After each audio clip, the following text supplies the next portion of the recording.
di Indonesia. Karena ini teman-teman kelahiran tahun 2000-an, pasti tidak ada yang paham itu ya. Ya, ini asumsi kan. Terus kemudian makanya tak kasih sejarah dikit aja. Ada yang pernah dengar istilah krisis moneter tahun 98? Ada. Apakah kalian waktu itu belum lahir ya? 98? Belum. Hmm, kalau belum lahir, pernah ada yang dengar nggak? Ada yang dengar? Padahal tahun 98 itu bukan hanya titik balik krisis moneter, maksudnya bukan hanya titik balik ekonomi Indonesia, tapi ngikutin juga di dalamnya itu adalah lahirnya media online pertama yang kemudian jadi gede sekarang. Ada yang tahu? Ada yang tahu? Media online pertama yang akhirnya jadi gede sekarang. Huruf depannya D kok.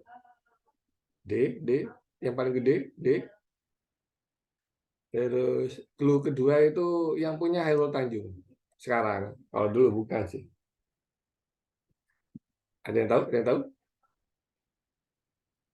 Hmm. Jadi dulu itu semua era digital sekarang itu kan eh, dimulai dari internet. Kemudian internet itu sudah ditemukan lama, itu triple W-nya ditemukan tahun 92, kemudian populer di tahun 96. Tapi kemudian masuk ke Indonesia itu lumayan populernya di tahun 98. Awalnya itu gara-gara orang Indonesia itu butuh informasi cepat soal kondisi yang ada di Indonesia. Kalau nunggu koran kan agak basi ya. Baru besoknya, kemudian ada lahirnya detik.com itu. Detik.com itu yang memberikan informasi tercepat untuk keadaan yang ada di Indonesia gitu. Nah, mulai dari situ kemudian kita akan memasuki era-era di mana ada persinggungan antara media online dengan media cetak gitu. Ini kita intermezzo ya, karena kalau di materi di modul itu belum ada yang ini. Jadi kan harapannya itu kan teman-teman udah mahasiswa nih ya. Teman-teman udah baca yang di modul, ini saya nambahin aja plus nanti kita bahas juga yang ada di modul. Ini buat nambah sejarah-sejarah gitu. Terus kemudian era media online itu di tahun 98 sampai awal 2000-an, terus itu bergerus akhirnya media cetak itu mulai hilang, terus digantikan media online. Baru kemudian setelah ada media online kita akan memasuki era itu era sosial media. Nah, era sosial media itu eh, berkolaborasi dengan media online. Ada media sosial, ada media online. Nah, itu sampai dengan tahun 2010-an gitu. Sebelum akhirnya Facebook udah gede banget hingga akhirnya kejadian kayak sekarang. Sekarang itu kan media online nggak gitu dibaca ya. Yang teman-teman baca itu adalah timeline. Nah, dari timeline di media sosial itu bisa ngerti apa yang ada di sekitar dan ada di dunia gitu. Terus kemudian media yang lagi ramai di media sosial kemudian dimasukkan ke media online. Udah kebalik sekarang. Kalau dulu sih agak beda ya. Kalau dulu itu kan yang ada di eh, di sekitar kemudian dimasukkan ke media online, habis itu promosinya di media sosial. Oke, itu sekilas tentang bagaimana kemudian internet mengubah apa yang terjadi di Indonesia itu. Terus sekarang kita ngobrol ke perkenalan aja. Ada yang volunteer mau perkenalan? Gak usah banyak-banyak. Jadi nanti biar kedepannya itu minimal ada yang tak tanyain dari perkenalan itu kan. Ada. Kalau nggak ada ya seperti biasa sih nanti pasti ini.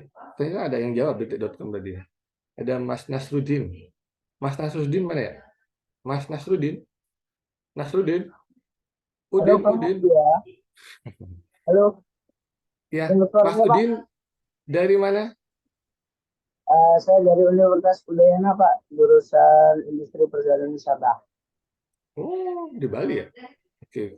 Ya, Yuk. tapi asli Jawa.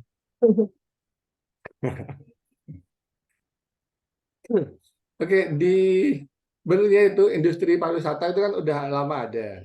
Nah, dia itu terbantu pada dasarnya gara-gara sosial media itu. Kalau sosial medianya tidak ramai tentang satu tempat, akhirnya itu tidak banyak orang datang ke sana, itu erat banget akhirnya dengan digital marketing yang kita pelajarin sekarang.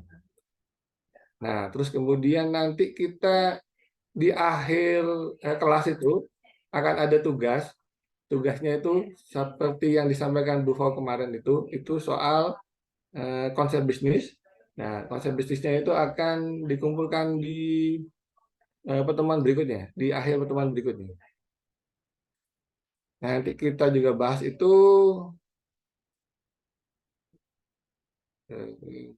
Ini kita mau ngobrol soal digital marketingnya dulu. Sebelum itu kita ngobrol yang enteng-enteng aja.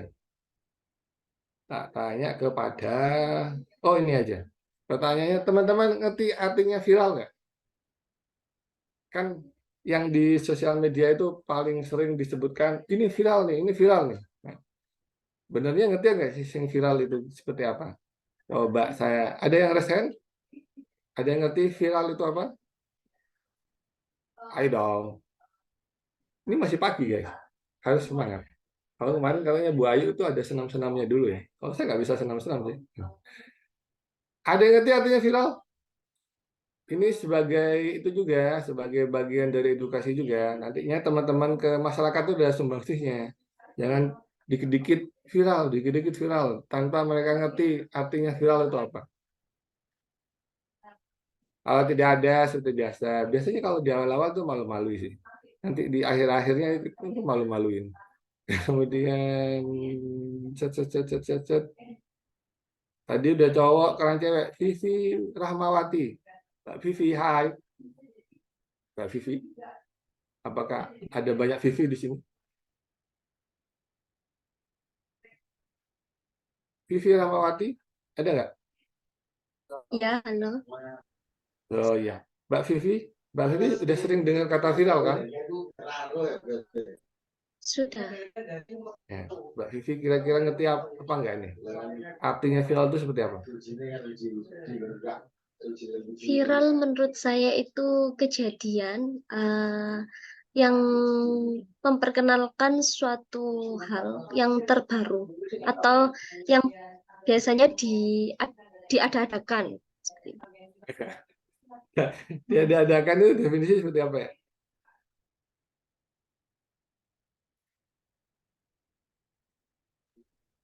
Misalnya itu, misal kejadian kayak kebakaran, terus lalu ada yang ngevideokan, kemudian nah di situ misalnya ada anak kecil yang selamat dari kejadian itu atau anak kecil membuat kebakaran itu menjadi padam. Nah, itu kemudian divideokan, kemudian diupload di sosial media atau seperti apa. Hal yang seperti itu, Pak.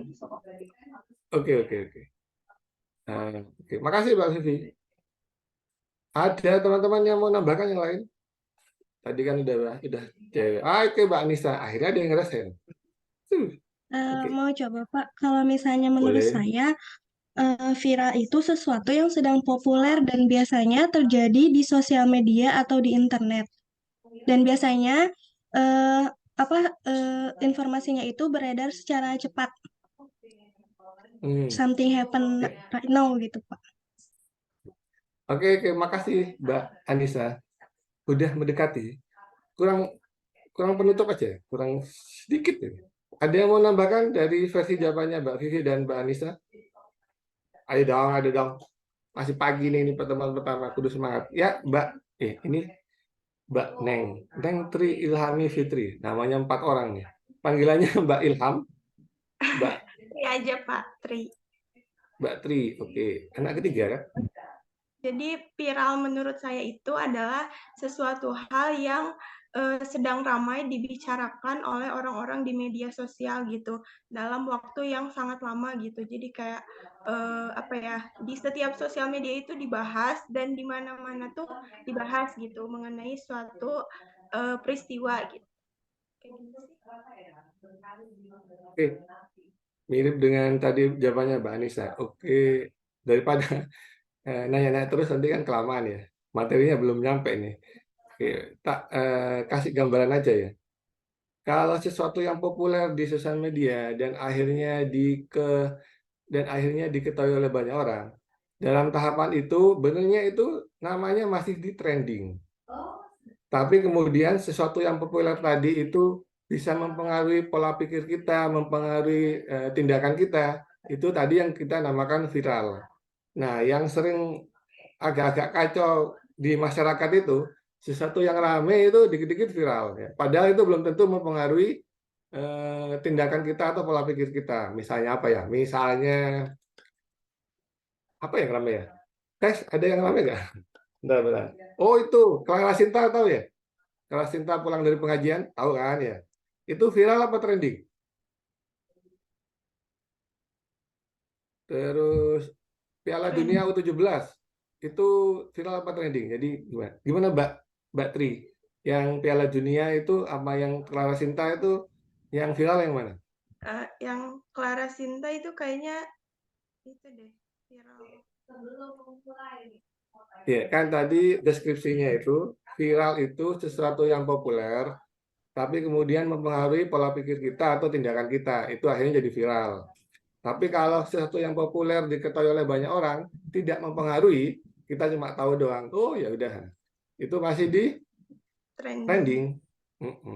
Jadi kalau Sinta viral apa trending? Trending kayaknya. Kalau Viral Sinta kalau trending. menurut saya. Viral. Yang jawab viral siapa? Oh, Mbak Anissa. Berarti saya tunggu Mbak Anissa bikin videonya ya. Oke, kalau yang Clara Sinta itu kita bisa kategorikan sebagai viral karena kemudian banyak orang yang tiru-tiru kan. Dia berarti karena banyak orang tiru-tiru itu secara deskripsi tadi udah masuk mempengaruhi pola pikir atau tindakan. Akhirnya banyak yang ikutan. Ya meskipun parodi itu ya, tapi intinya kan banyak yang ikutan. Tapi kalau misalnya ngobrolin sesuatu yang rame doang itu kayak apa ya? Polusi di Jakarta. Nah, terus polusi di Jakarta itu ya kan lagi rame kan itu ya. Kualitas udara buruk di Jakarta, kemudian ada polusi. Nah, tapi itu tidak ada efeknya buat kita.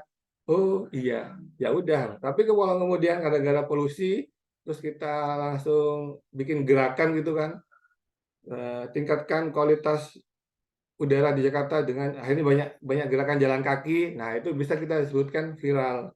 Karena ada tindakan. Gitu. Tapi kalau cuma trending doang, kemudian tidak ada satu gerakan yang follow up-nya, itu bisa di trending. Itu. Oke. Jadi teman-teman di sini karena udah paham ya, ada yang belum nangkep, benernya mudah. Udah paham? Nah, kalau udah paham, tugasnya teman-teman itu sebagai agent of change. Bahasa Inggrisnya berat banget ya.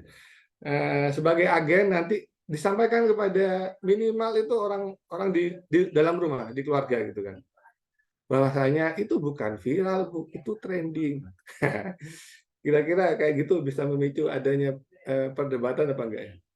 Karena kadang itu nggak penting, tapi gimana? Kalau saya itu nangkapnya begini, ketika kita kehilangan esensinya, kehilangan artinya, itu akan misleading ke belakangnya, ke depannya akhirnya menimbulkan suatu kekacauan baru. Makanya saya sering bukan benarkan sih, sering memberikan selentingan kalau misalnya kalau nggak gitu tuh harusnya begini di Indonesia sendiri itu kalimat itu banyak yang disalahartikan ya, salah satunya viral karena tadi nyambung sama digital marketing makanya tak bahas, nanti kalau ketemu lagi di pertemuan lagi kalau ada kita bahas lagi. Oke, itu udah cukup udah banyak nih waktunya kebuang buat jelasin yang enggak. Kita masuk ke materi aja. Teman-teman berarti udah paham ya artinya viral sama trending. Kalau trending itu dia populer, tapi tidak mempengaruhi kita gitu.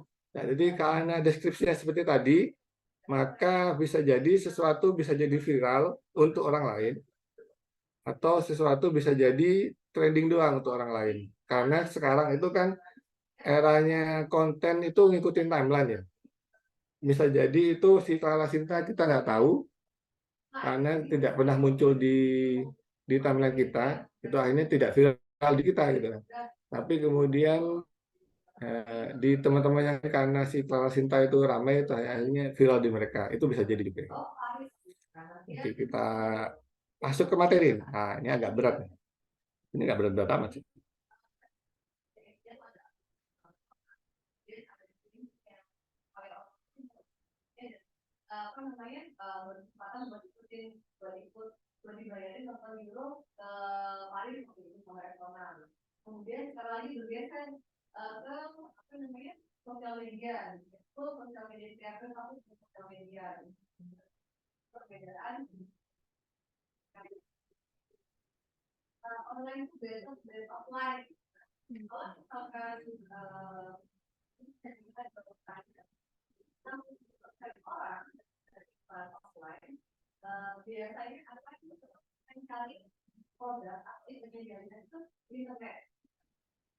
Bentar guys, saya buka materinya dulu.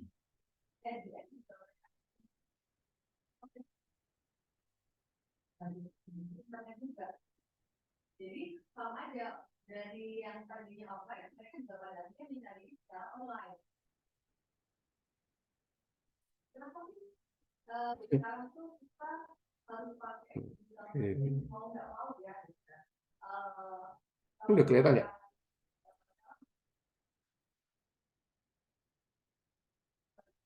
Oke, digital marketing itu karena baru di awal, ini baru perkenalan. Nanti kemudian kita ngobrolinya langsung implementasinya kepada sebuah bisnis gitu. Nah, salah satu seperti yang disampaikan Bu Fau kemarin itu, Ibu Kepala Sekolah kita itu, bahwasanya itu kelas yang SIB ketiga ini adalah penyempurnaan dari kelas-kelas sebelumnya. Nah, kelas-kelas sebelumnya itu di intronya itu ada beberapa yang telat panas gitu kan. Jadi baru kemudian kayak ada nyambung dan kemudian mulai panas itu maksudnya mulai ada gregetnya itu di pertemuan-pertemuan keberapa ya, agak ada pertemuan di keempat kelima itu ketika kita sudah melangkah lebih dalam lagi kemudian baru panas gitu kan. Nah, mengaca dari sebelumnya akhirnya itu silabusnya diubah, karena diubah kemudian dari awal kita gas langsung. Jadi dari pertemuan pertama ini langsung digas. Langsung digas, jadi kita ngobrolin soal introduction digital marketing itu tidak terlalu dalam, tapi saya coba bangkitkan gitu kan gairah-gairah dari teman-teman di sini itu untuk lebih dalam lagi belajar soal digital marketing agar nanti itu men-trigger ketika kita implementasi digital marketing kepada konsep bisnis. Konsep bisnis itu bisa jadi konsep dulu, bisa jadi udah ada bisnisnya, terus kita bikin digitalisasinya gitu.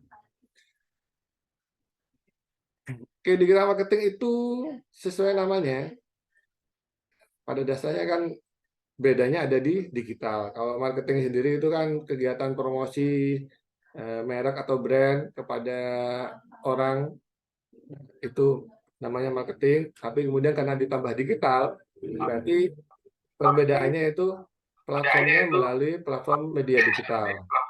Sementara kalau di tradisional, sebentar.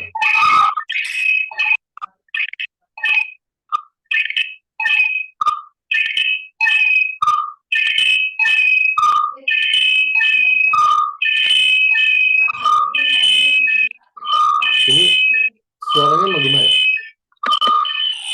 Apakah punya teman-teman juga? Nah, sebentar, aku minta Mbak Bibi. Mbak Bibi, Mbak Bibi. Atau langsung aja. Itu Tri tolong di mute. Tuh, sudah hilang. Ya udah. Oke, digital marketing itu bedanya tadi kalau misalnya kegiatan marketingnya itu yang sebelumnya konvensional itu ada di media cetak, kemudian di baliho, di mana lagi ya? Di offline gitu. Kemudian kalau digital marketing itu kita lewat media digital. Media digital itu ada banyak, nanti kita bahas. Bisa dari website, bisa dari sosial media. Nah, itu akan kita praktekkan nantinya itu ya. Terus kemudian, nah ini bedanya. Kalau online dan offline, online itu adalah jangkauannya itu lebih banyak karena kita terus juga jangkauannya lebih banyak dan lebih spesifik karena munculnya itu lewat gadget masing-masing. Nah, gadget itu kan untuk yang saat ini algoritmanya itu sudah canggih, hanya menampilkan sesuai dengan preference kita atau kesukaan kita gitu. Kalau kita misalnya suka musik, akhirnya iklan yang muncul itu nggak jauh-jauh dari apa yang kita jadi hobi atau apa yang kita sering buka gitu. Kan asumsinya itu adalah kita sering buka apa yang kita suka gitu. Ketika kita sering buka apa yang kita suka, kemudian kita di scanning atau kemudian di profiling adalah orang yang suka dengan sesuatu yang kita buka. Misalnya kita sering buka soal baju, soal fashion, soal sepatu, soal tas, maka nanti iklan yang muncul itu nggak akan jauh-jauh dari itu. Nah, itu di profiling oleh algoritmanya di sosial media, hingga akhirnya nanti iklan yang muncul itu akan relevan.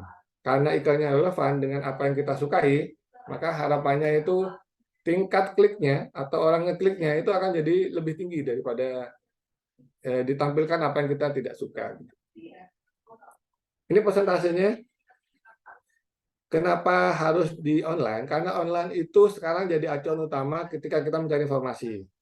Nah, apapun yang kita lihat di offline, entah itu di jalan, entah itu di media cetak, entah itu di TV, bakal kita searching lagi di internet gitu kan. Nah, karena ada habit atau behavior seperti itu, ya kenapa nggak sekalian kita marketingnya digital aja gitu kan. Terus ini juga ini penetrasi internet di Indonesia itu masih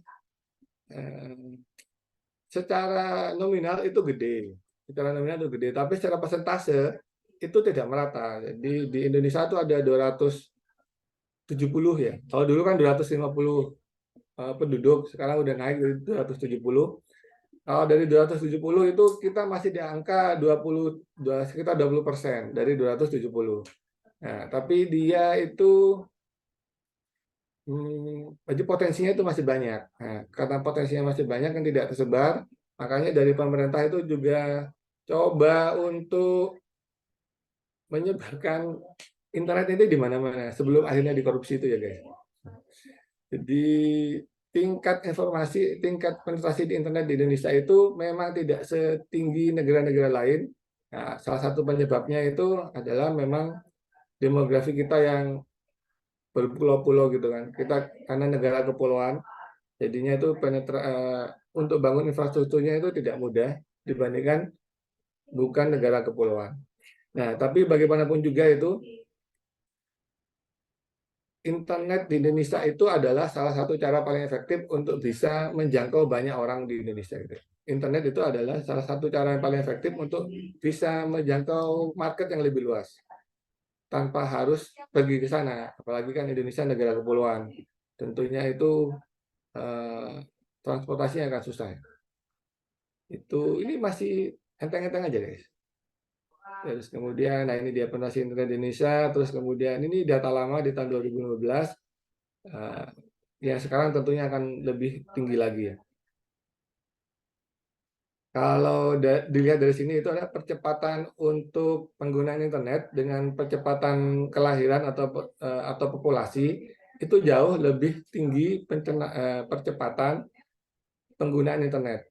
Jadi berapa kali ya? 5 kalinya ya. Iya, 5 kali lipat percepatan populasi.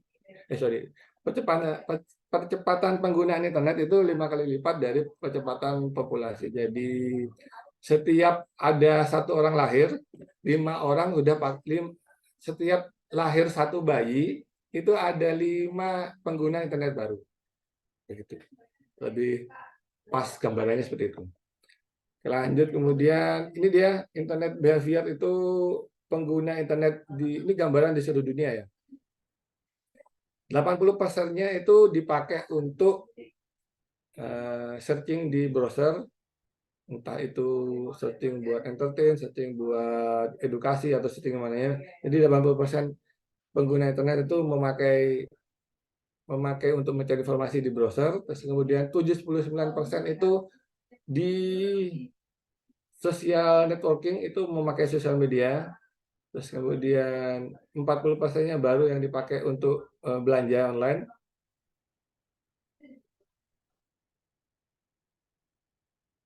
Ngeblog itu 40%, ngeblogging ini karena data 2015, harusnya ini lebih turun dari sekarang.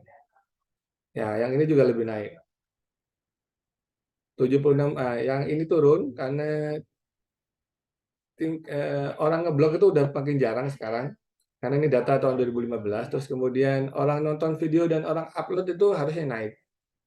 Jadi ini mungkin dekatin udah di angka 80%, kemudian uploadnya itu udah lebih dari 50%, karena banyak banget sekarang yang bikin konten terus di-share di reel, di-share di sosial media.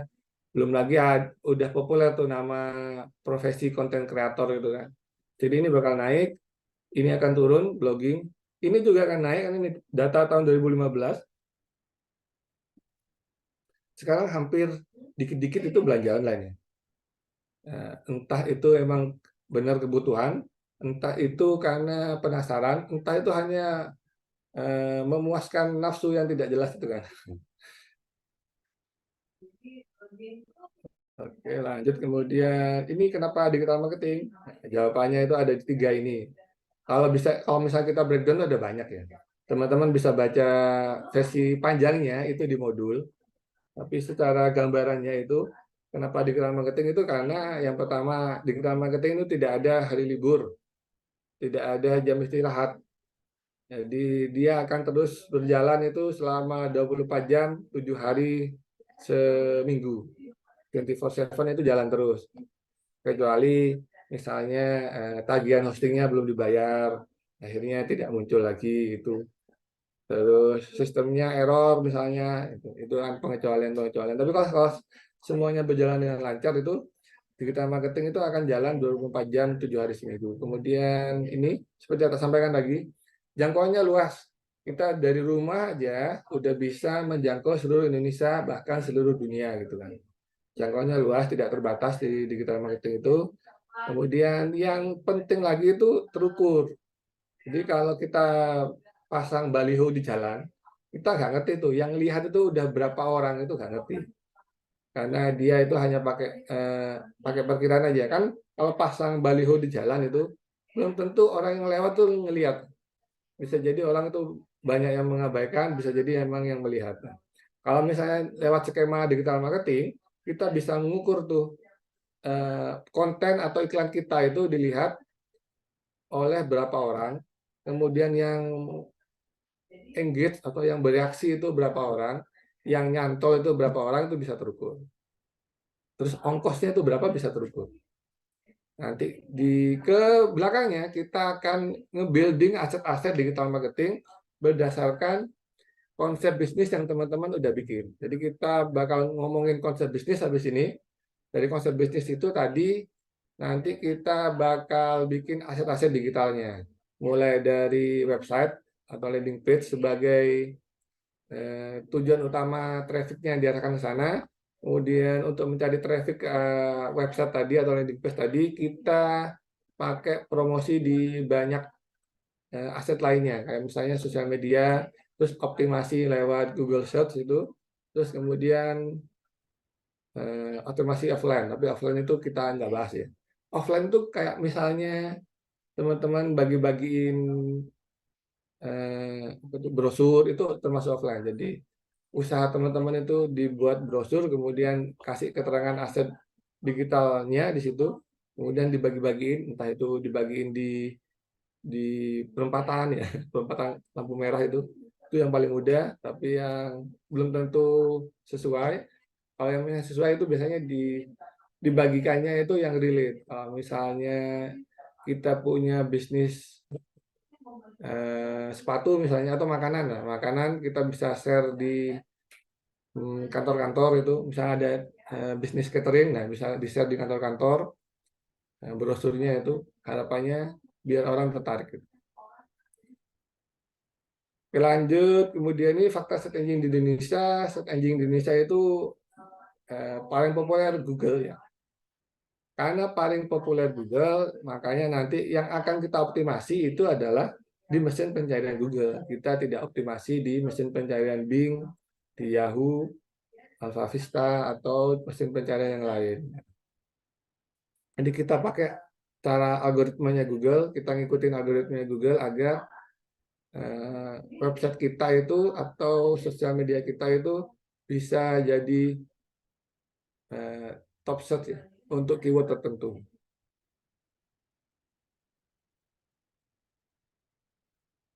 Oke, ini kenapa kita perlu optimasi? Gara-gara ini sih. Jadi orang-orang itu netizen pengguna user internet di Indonesia itu lebih prefer atau lebih suka dia ngeklik di halaman 1 paling atas.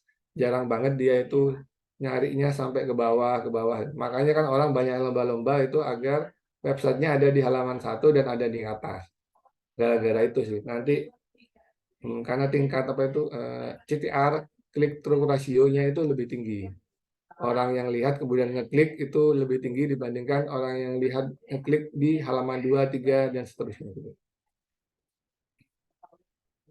Dia itu ini kalau dilihat nih SEO user behavior dia itu 62% akan mencari di halaman pertama page one result. Terus kemudian baru kemudian 23%-nya di halaman kedua. Jadi angkanya itu jumlah banget ya. Kalau di halaman kedua, ketiga dan seterusnya itu ada di 23%. Nah, kalau 20% orang itu bakal nyari di halaman 2, 3 dan seterusnya, itu berarti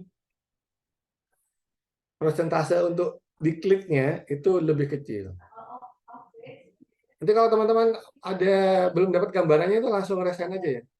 Biar kita langsung bahas agar nanti waktu di slide berikutnya itu karena ini nyambung itu bisa langsung nyantol gitu kan. Jadi gini, ini kalau SEO itu dari namanya aja kan udah search engine optimization ya. Itu adalah sebuah metode agar halaman kita, website kita itu muncul di halaman pertama dan diupayakan ada di paling atas. Nah, itu berdasarkan keyword tertentu. Keyword itu adalah kata kunci yang dimasukkan oleh netizen ya, oleh user internet di mesin pencarian dengan tujuan tertentu, kan tujuan macam-macam. Nah, di sini itu kita melihat perilaku orang-orang itu ketika mencari sesuatu di search engine. Nah, yang pertama itu adalah nyarinya itu pasti di halaman 1. Ada 62% orang itu tidak lanjut, berhenti di halaman 1, tidak lanjut ke halaman 2, ketiga, keempat. Makanya orang lomba-lomba di halaman 1. Terus kemudian dari 62% tadi yang nyantol di halaman 1, 42%-nya itu berhenti di atas doang. Di 5 ranking paling atas. Dia nggak sampai bawah. Terus yang sisanya lagi 58% baru dia ngabisin sampai bawah.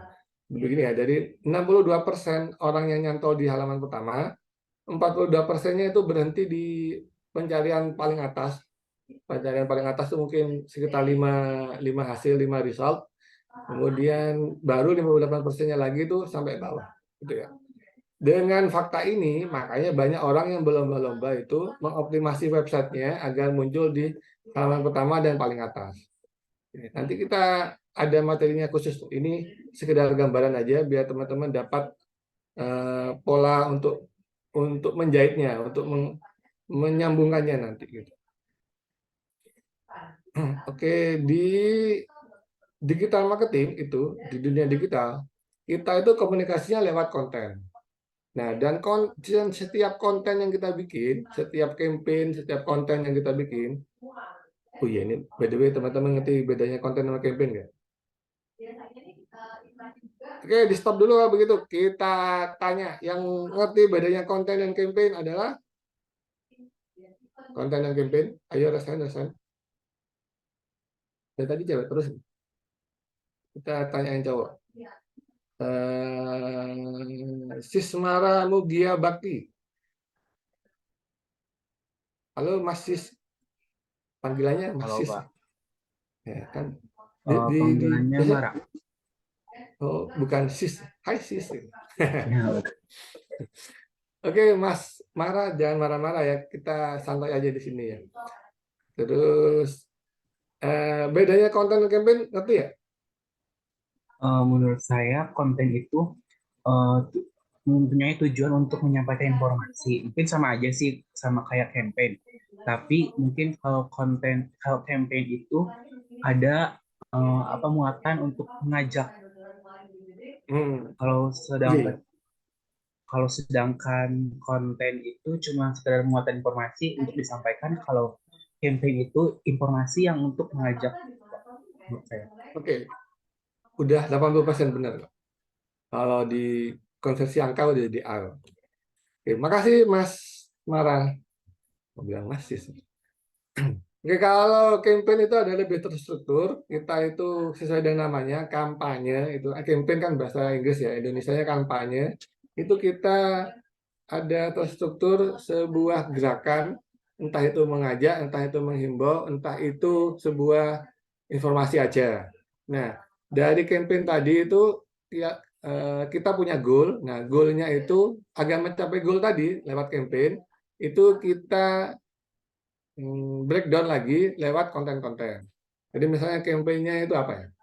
Campaign jangan buang sampah sembarangan itu. Campaign-nya itu jangan buang sampah sembarangan, jangan buang sampah di sungai misalnya.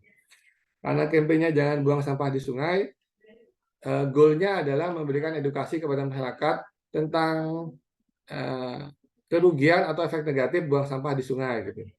Nah, karena ada campaign seperti itu udah campaign, udah nama gerakannya. Terus kita mengedukasi ke bawahnya itu melalui konten.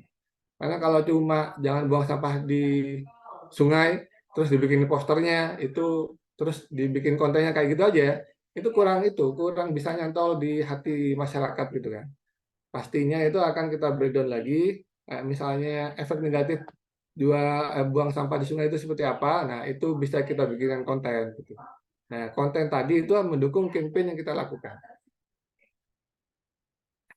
Gitu ya. Nah, konten untuk mendukung campaign itu kita pakai kaidahnya itu adalah AIDA di situ. AIDA itu bentar. AIDA itu attention, I-nya interest, D-nya desire, A-nya action. Nah, ini AIDA. Tapi di sini tuh lebih kepada bahasa lainnya. Jadi attention itu adalah mendapatkan perhatian. Jadi sebisa mungkin konten kita itu bikin orang noleh, mendapatkan perhatian gitu kan. Nah, itu caranya ada banyak, nanti kita bahas di pertemuan berikutnya. Nah, itu buat dapetin awareness orang, buat dapetin perhatian orang. Terus kemudian A pertama itu attention, untuk dapatkan awareness-nya orang. Terus kemudian I-nya itu interest. Ketika orang sudah noleh, itu adalah golden moment ya. Udah bikin orang noleh itu jangan sampai lepas gitu. Nah, kalau orang udah bikin orang noleh, ya kita harus bikin dia tertarik gitu, dari kontennya tadi. Kan ada interest itu. Nah, ketika orang sudah ada ketertarikan, kita itu harus bisa masuk ke kepala mereka. Tertarik doang kan belum tentu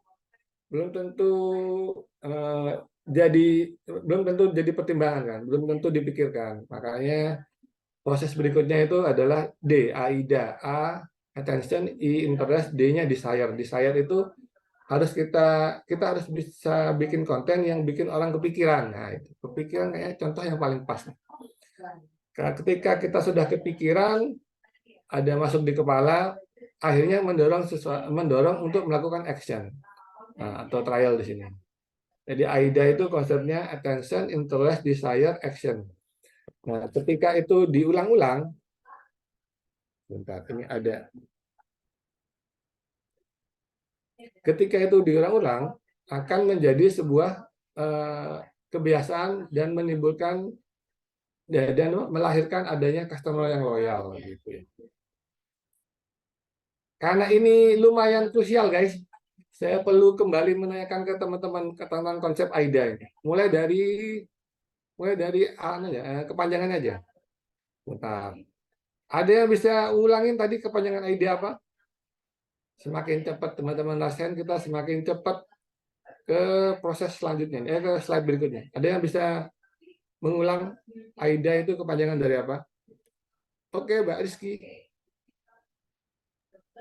AIDA itu kepanjangan dari awareness, interest, desire, and action. Oke, A-nya salah. A-nya itu attention. Baik, Pak. Oke. Ya, attention itu untuk di sini kan yang muncul di sini itu efek lanjutannya. Jadi setelah orang tertarik, berarti dia itu aware gitu kan. Makanya ditulis di sini attention-nya itu untuk menimbulkan awareness gitu. AIDA itu attention, interest, desire, action. Itu diingat-ingat sampai selamanya. Karena setiap konten yang kita bikin, kita akan menganut konsep itu, AIDA itu. Attention, interest, desire, action. Kalau kita udah bikin konten bisa bikin orang kayak gitu berkali-kali, maka kita bisa bikin orang itu loyal ke kita. Oke, ini ada lanjutannya. Ini nanti teman-teman bisa baca sendiri ya, karena kita nguber-nguber itu juga ke materi berikutnya itu. Awareness itu, bentar, aduh ini ada kucing.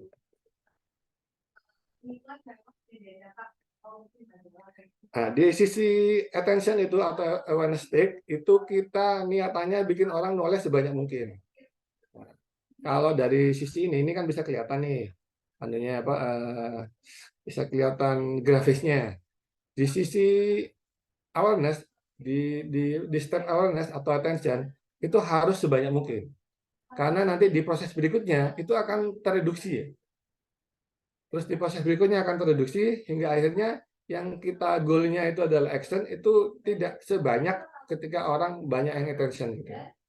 Makanya kan kita harus bikin orang noleh sebanyak mungkin itu di awareness.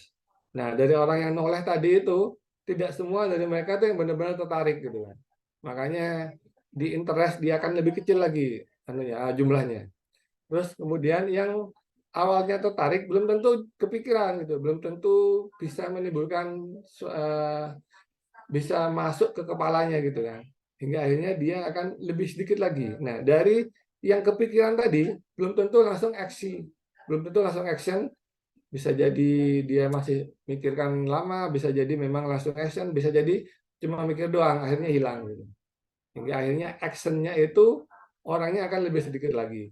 Nah, sebenarnya kayak gini teman-teman, kalau setiap saya jelaskan, bukan jelaskan, sudah saya sharing ke teman-teman mahasiswa itu, paling gampang itu pakai analogi itu nyari gebetan. Begitu ya. By the way, ada yang mau itu volunteer proses-proses untuk mencari gebetan seperti apa? Ya udah ini langsung aja. Nah, kalau mencari gebetan itu kita pertama scanning kan. Dari sebanyak orang itu yang kita scanning yang sekiranya cocok dengan kita itu seperti apa gitu. Akhirnya kita kasih kode-kode gitu kan kepada mereka itu. Itu di sisi attention tadi.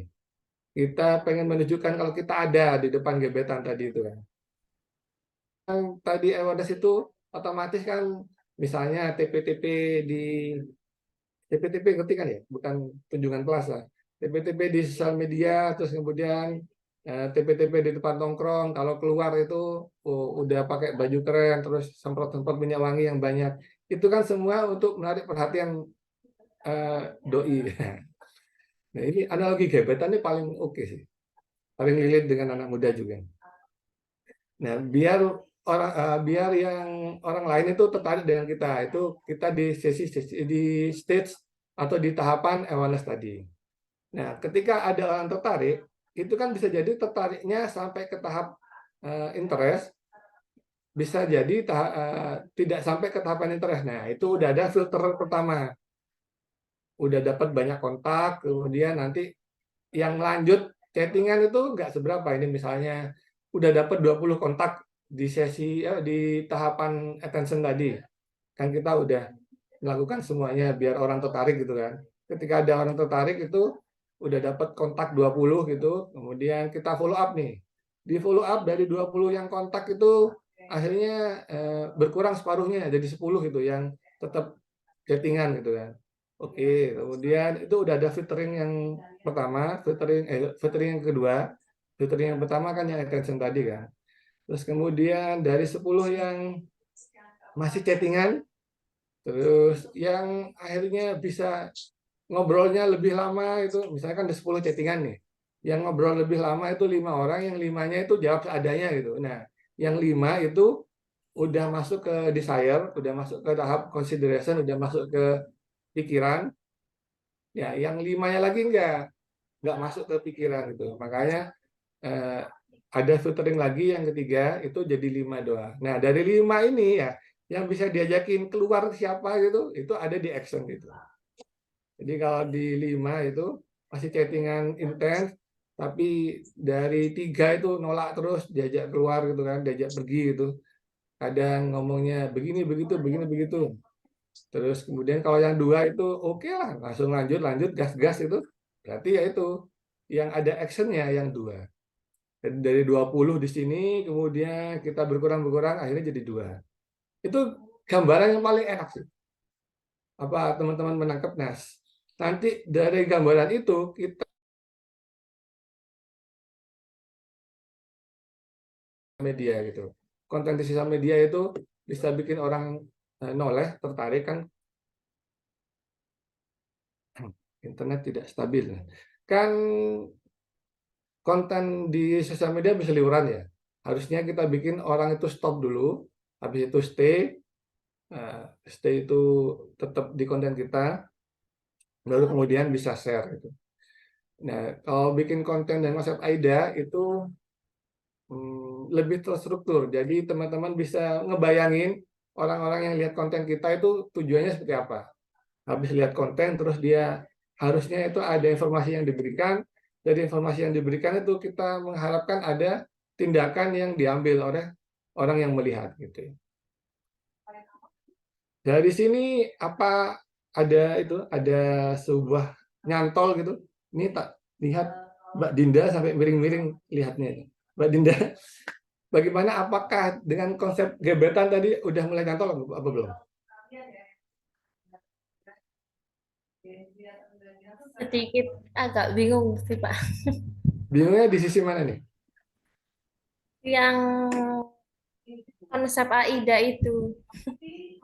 Iya, ini tak ulang ya. Mbak Dinda jangan kemana-mana di situ.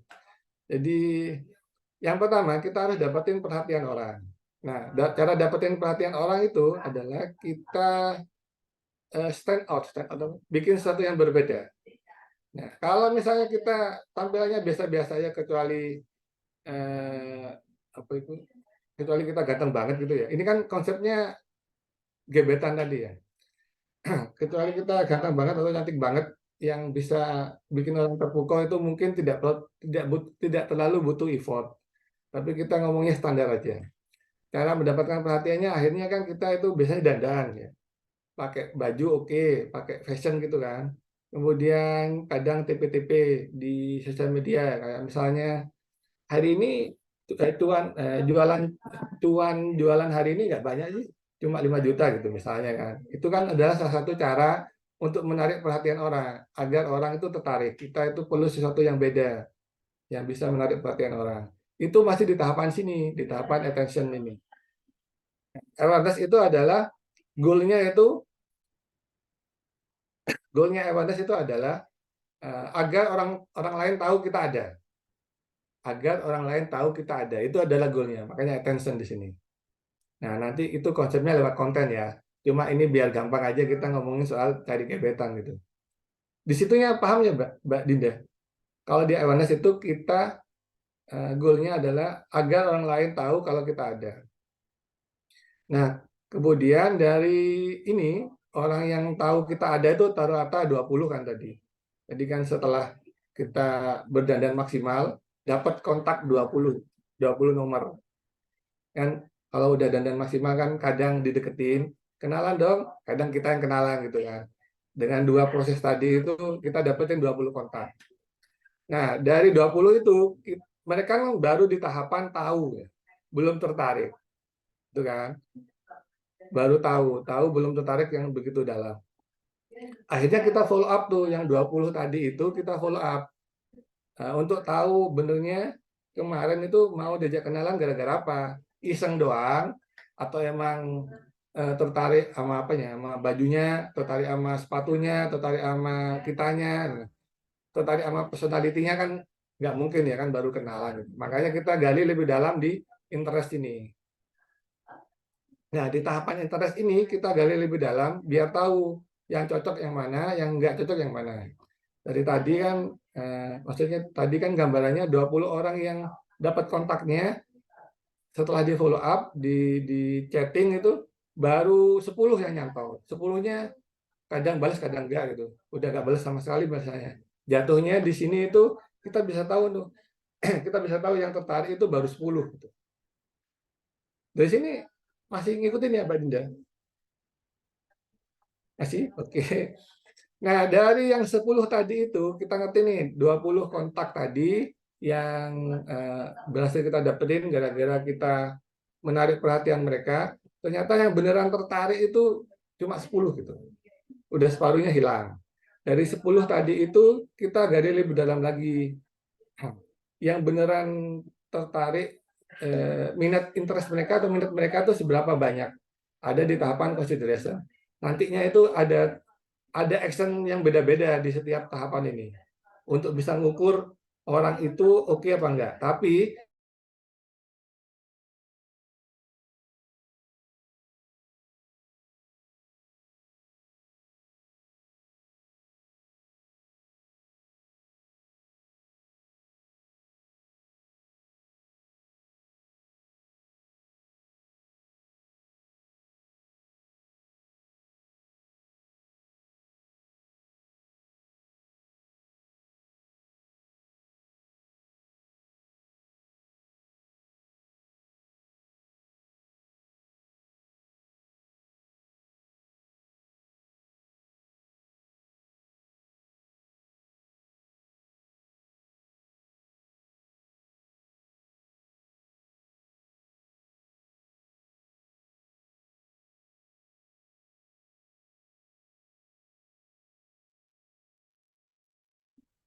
sorry guys, hilang guys.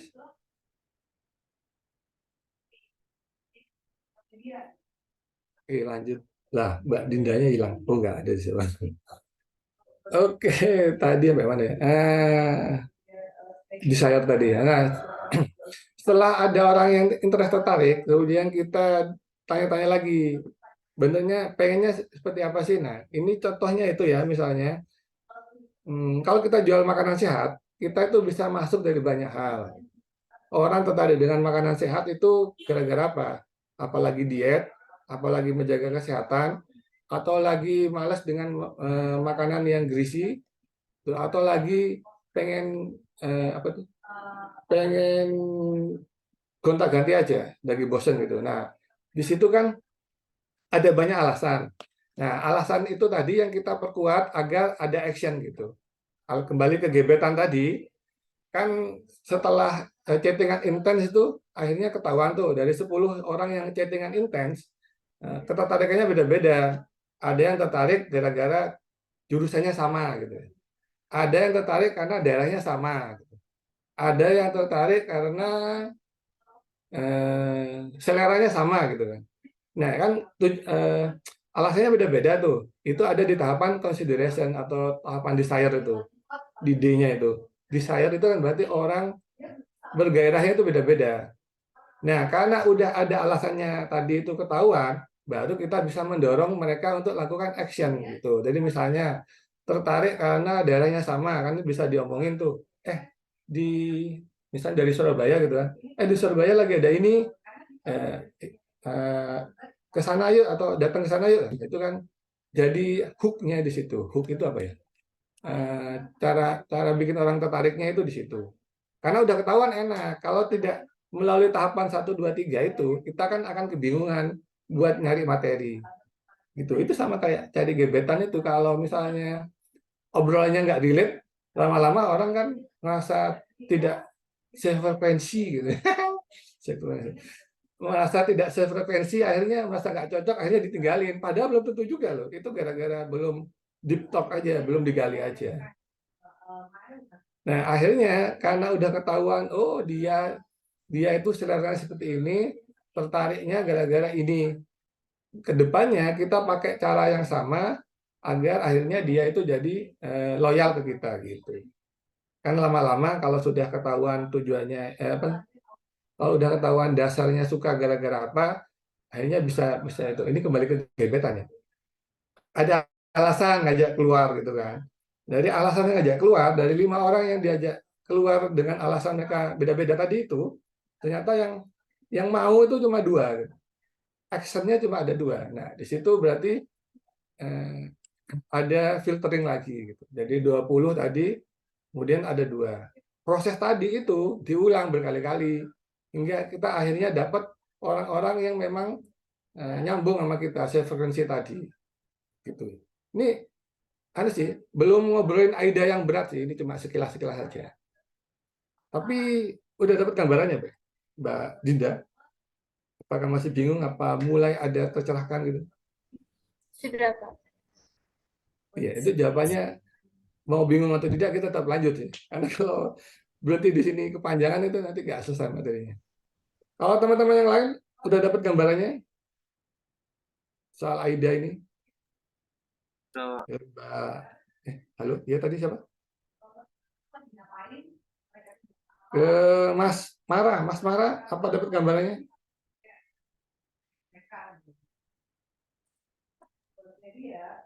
Sudah, Pak. Iya. Kalau udah dapat, berarti nanti bisa dipraktekin ya. Ada yang masih jomblo? Ada yang jomblo, ada yang jomblo? Mas Mara jomblo apa enggak? Ini bisa sekalian, misalnya langsung TP-TP di sini. Oke, kita lanjut kalau begitu. Itu tadi konsepnya. Kemudian ini di tahapan tadi yang kita obrolin sih. Nanti kan ini di-share tuh, teman-teman bisa baca sendiri. Oke, manfaat digital marketing ada banyak. Ini juga secara dibaca pun itu udah ngerti kok karena memang mudah untuk dimengerti. Nah, yang paling mungkin ada pertanyaan itu ada di ROI. Ada yang ngerti ROI itu kepanjangan apa? ROI. ROI itu return of investment. Jadi balik modalnya itu kapan itu di ROI itu.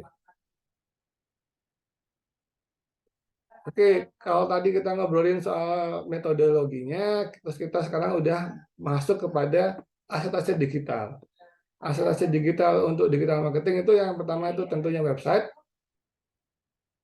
Website itu yang bagus itu ada key design. Nah, nanti kita bahas lebih dalam ketika kita udah mulai building untuk website. Untuk website agar bisa jadi orang tertarik itu ada key design consideration di sini. Terus kemudian untuk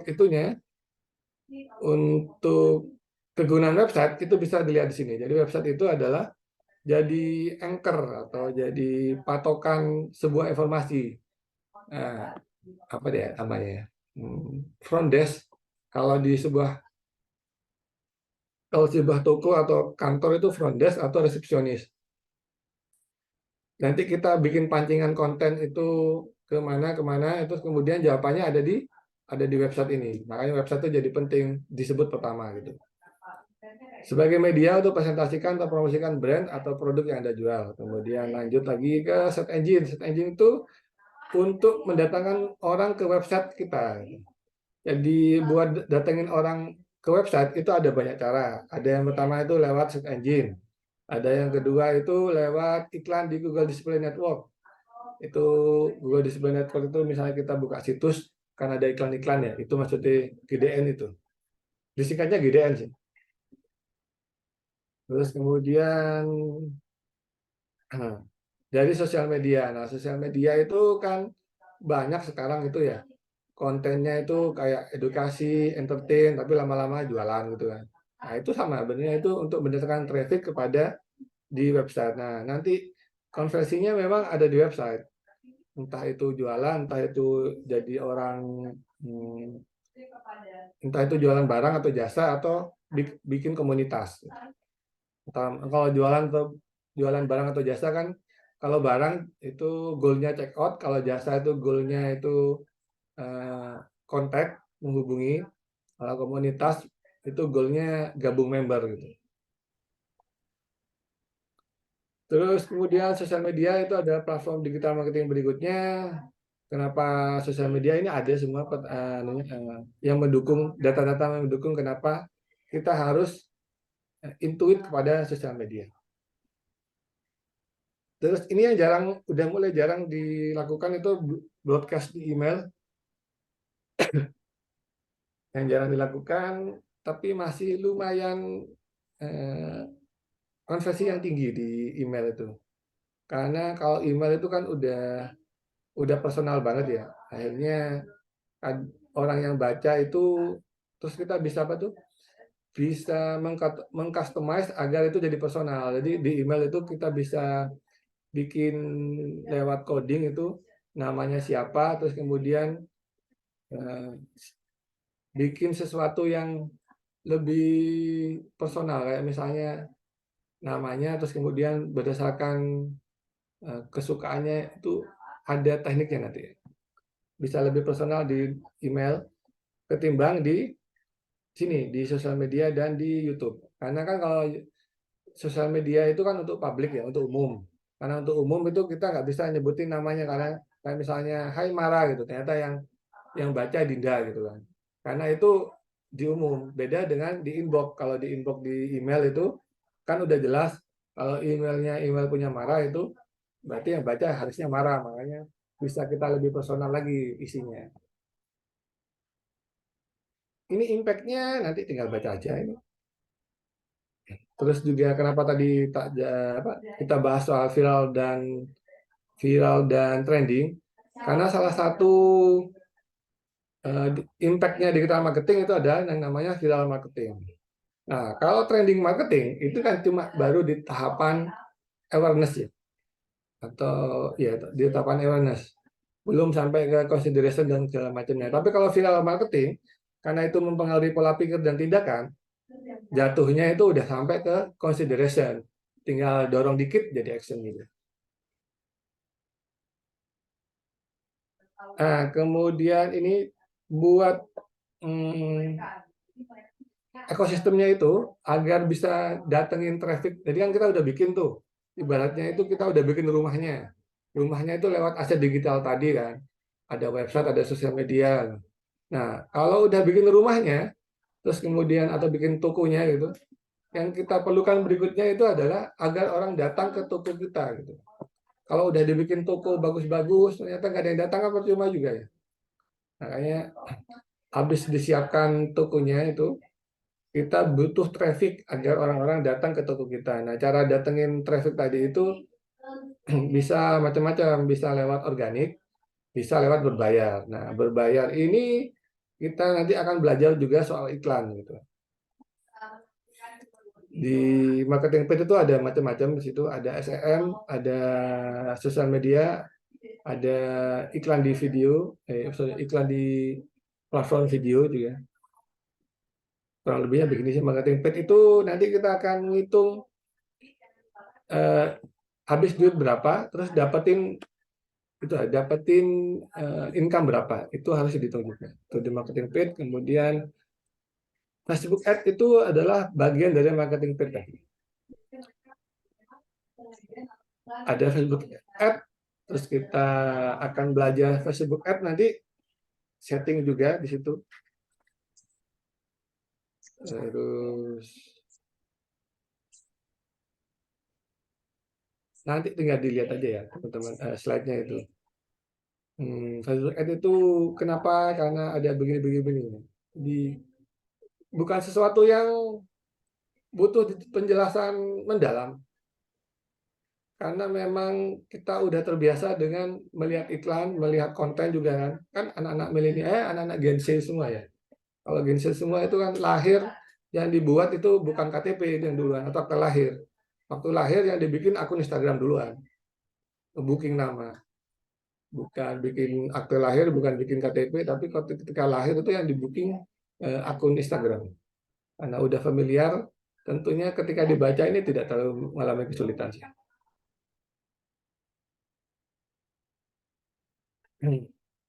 Ini metodologi untuk Facebook Ad nantinya. Nanti akan kita bahas lagi di materi yang khusus untuk Facebook Ad. Nanti yang ada materi yang berulang di belakang itu. Jadi ini cuma tak kasih gambaran aja. Selain di Facebook Ad, kita ada juga Google AdWords. Google AdWords itu misalnya kita searching di search engine, itu ada 3 atau 2 paling atas yang ada tulisan ad. Itu Google AdWords. Nah, ini dia. Ini kan organik tuh di bawah tuh. Nah, di sini tuh ada iklan-iklan yang related sama keyword yang dimasukkan. Waktu keywordnya dimasukkan, terus ini ada iklan, di kanan juga ada iklan. Nah, dia ada keterangannya ads yang organik di bawah-bawah. Kalau SEO, kita menerapkan SEO itu benernya untuk yang di bawah ini. Yang organik. Kalau yang ini itu berbayar. Terus ini dia, GDN, Google Display Network itu yang kita muncul di website, kemudian nanti ada muncul di sini, itu Google Display Network. Nah, kalau YouTube Ad itu munculnya di sela-sela video biasanya. Ada yang bisa di skip, ada yang nggak bisa. Terus ada yang muncul di bawah video kecil. Terus ada yang muncul di sebelah kanan. Kalau TikTok itu dia munculnya tidak kayak video sih, karena TikTok itu video portrait full portrait. Jadi dia munculnya ya jadi iklan yang itu, jadi satu halaman. Jadi kalau di yang lain itu dia kan masih nyampur sama konten originalnya. Tapi kalau di TikTok itu udah langsung muncul iklannya. Makanya yang ini tidak terlalu intuit itu karena memang teman-teman udah terbiasa menontonnya kan. Udah, gitu. Secara kesimpulan itu, digital marketing itu bukan lagi sebuah pilihan ya. Bukan lagi pilihan, tapi satu-satunya opsi atau satu-satunya metode marketing yang masih bisa berjalan di tahun ini, di era ini. Tadi kan kalau dulu itu kita masih bisa milih antara marketing digital atau marketing konvensional. Itu dulu. Kalau sekarang itu udah hampir semuanya harus go digital. Apalagi kita dipaksa untuk digital itu waktu pandemi kemarin kan. Kayak semuanya itu harus serba digital, bisa menjangkau orang. Gara-gara ada pembatasan pergi-pergi ke luar. Gitu. Oke, begitu. Untuk introduksi seperti itu, ada pertanyaan nggak dari teman-teman? Oke, Mbak Anissa lanjut. Ini saya ada ya, stop share Ya. dulu. Izin bertanya, Pak, jika misalnya kita sudah memaksimalkan, misalnya kita sudah membuat konten yang dengan teknik AIDA, lalu kita sudah memaksimalkan ads yang ada, nah apakah masih ada kemungkinan kegagalan dalam memasarkan produk tersebut? Oke, Terima kasih. secara hasil, sebenarnya itu kan saya juga agensi ya. Nah, jadi saya bukan pengajar, tapi saya itu profesional yang sharing sama teman-teman di sini. Makanya kan lebih sering ada conversation seperti ini. Bentar. Nah, ada lebih sering conversation seperti ini. Nah, hasil itu ini ya Pak, paling pentingnya itu hasil itu itu kita tidak bisa menjamin 100%. Yang kita bisa itu adalah mengevaluasi dan mengulang sampai akhirnya mendapatkan hasil yang kita sesuai. Nah, tapi tidak ada yang bisa jamin 100% itu akan berhasil. Itu kan kalau begitu itu kan disi kerso kalau bahasa Jawanya itu. Mendahului takdir. Jadi yang kita bisa lakukan itu usaha sampai akhirnya berhasil. Oke, sekarang secara konsep metodologi itu aku lagi nggak bawa tablet sih. Nanti kalau kita pertemuan berikutnya bisa coret-coret. Kalau sekarang itu ngawang-ngawang aja. Mbak Anissa tulis aja. Penjualan itu sama dengan konversi, itu kan? Penjualan sama dengan konversi. Kalau konversi itu ada 2 poin di situ. Ada barang atau jasa, kemudian ada orang. Penjualan sama dengan konversi. Konversi itu ada 2 hal. Yang bisa bikin terjadi konversi itu ada barang dan jasa, ada orang. Kalau nggak ada itu nggak bisa. Kalau tidak ada 2 elemen itu, tidak bisa terjadi penjualan atau konversi. Nah, dari 2 tadi itu bagian orangnya itu adalah kita yang sebut namanya traffic. Orang datang itu kan traffic. Itulah alasan kenapa orang jualan di pasar, karena trafficnya gede di sana. Karena banyak orang berkumpul di sana. Nah, terus kita jualan di mana ya? Di tempat ramai itu ya, karena banyak orang di sana. Makanya kan kuncinya ada di traffic. Nah, traffic nanti kita bakal bisa bahas lagi soal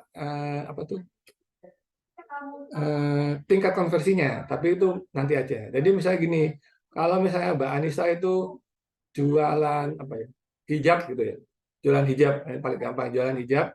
Kalau kita sebatas cuma ngukur traffic, nah lebih bagus mana? 500 orang datang banyak cowoknya, sama 20 datang itu uti-uti itu misalnya. Mbak Anissa pilih yang mana? 100 atau yang 20? 20 ukti karena lebih relevan. Ya, itu lebih relevan. Itu nanti, karena kita baru bahas di bagian traffic. Kalau traffic itu baru sebatas concern-nya itu di jumlah. Semakin banyak, semakin bagus.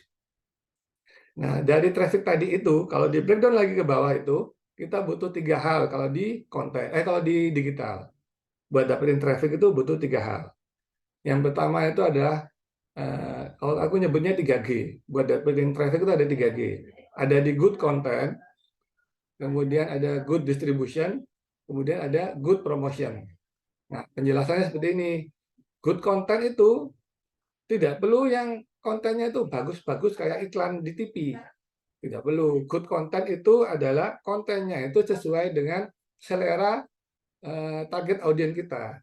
Kalau misalnya tadi target audiensnya uti-uti itu, ya nggak perlu yang sampai harus pakai lighting segala macam, itu nggak perlu. Asalkan udah relate aja cukup. Contohnya kalau yang hijab tadi, kan kadang di rumah itu kan kadang lepas hijab ya karena gerah atau segala macam itu kan. Terus tiba-tiba ada tamu gitu kan.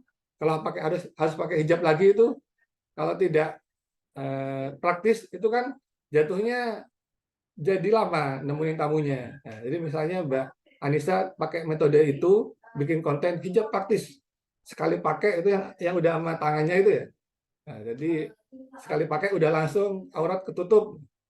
Ketika tamunya pulang tinggal buka aja, udah jadi ibu rumah tangga di rumah sendiri gitu. Nah, bisa pakai konten seperti itu yang disebut dengan good content.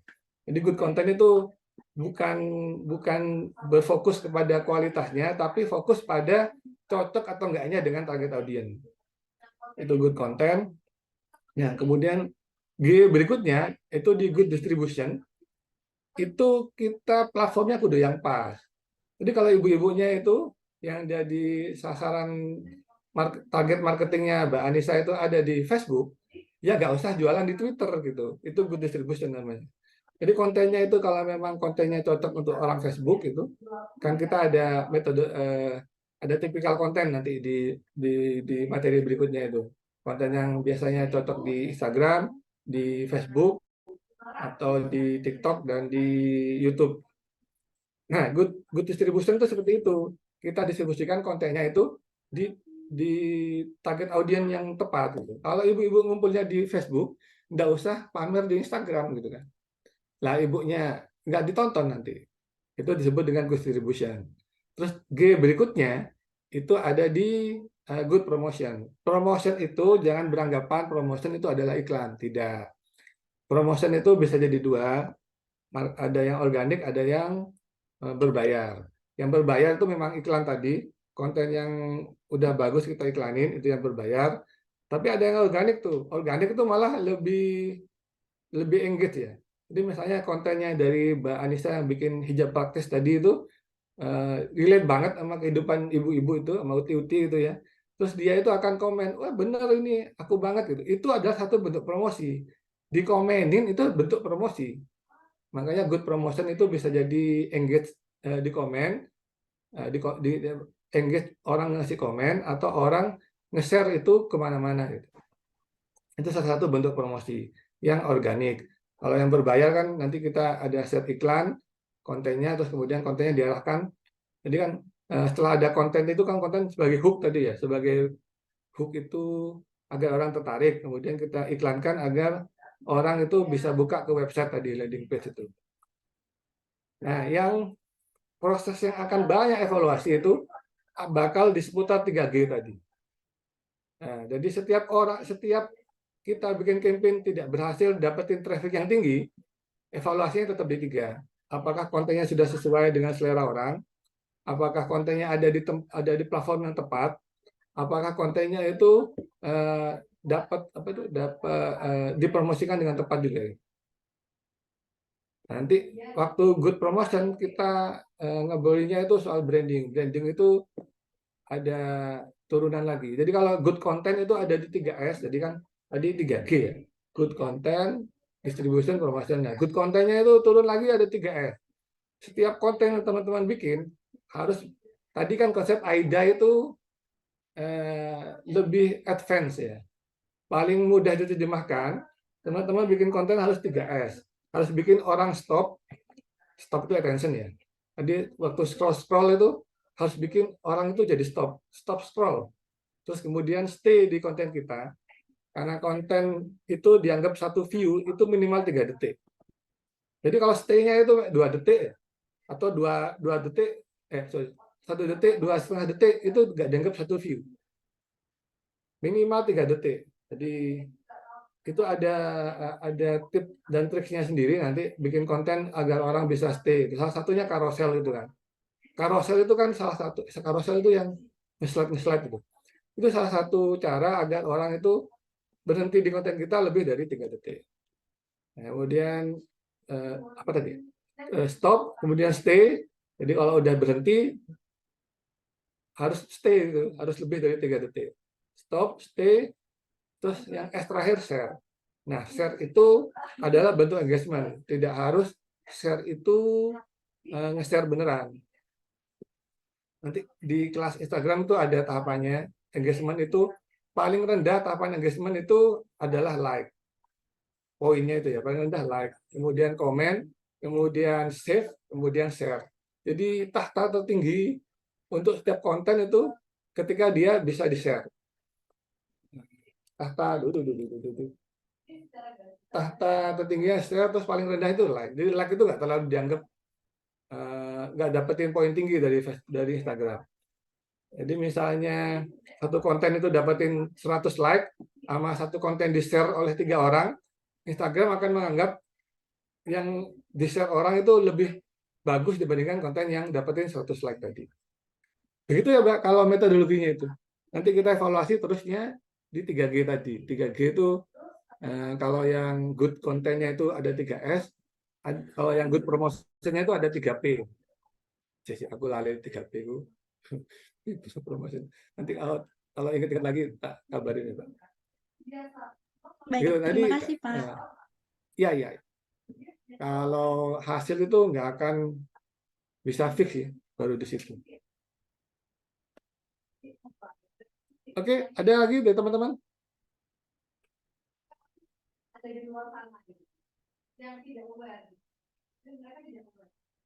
Ada lagi pertanyaan?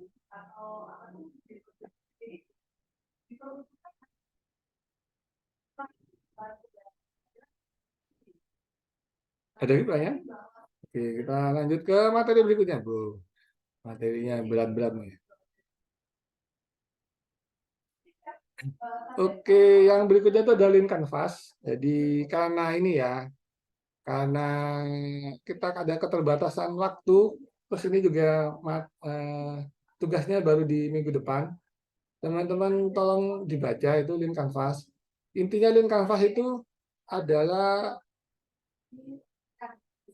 metodologi agar orang lain itu bisa cepat nangkep. Link canvas itu sebuah metodologi agar orang lain itu bisa nangkep konsep bisnis kita.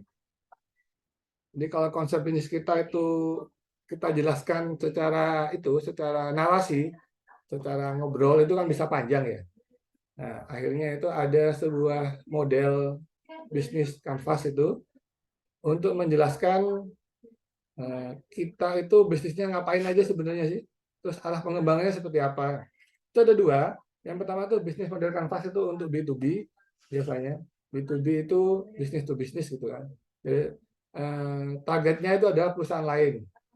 Itu biasanya kalau kita itu produksi barang setengah jadi yang nggak bisa langsung dijual ke end customer.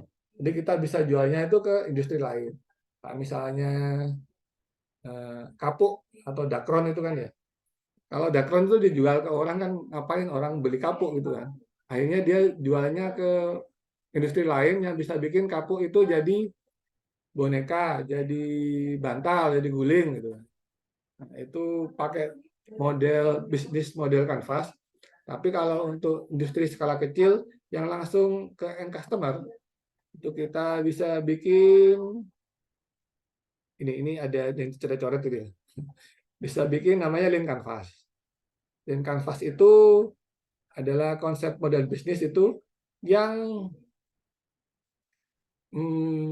yang poinnya itu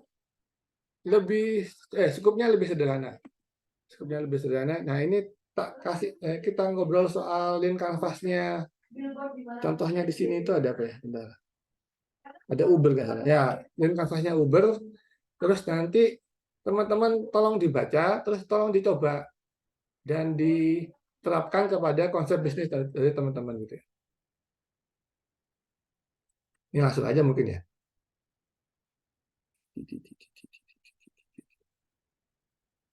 Di sini itu penjelasannya lengkap kok. Sebentar ya.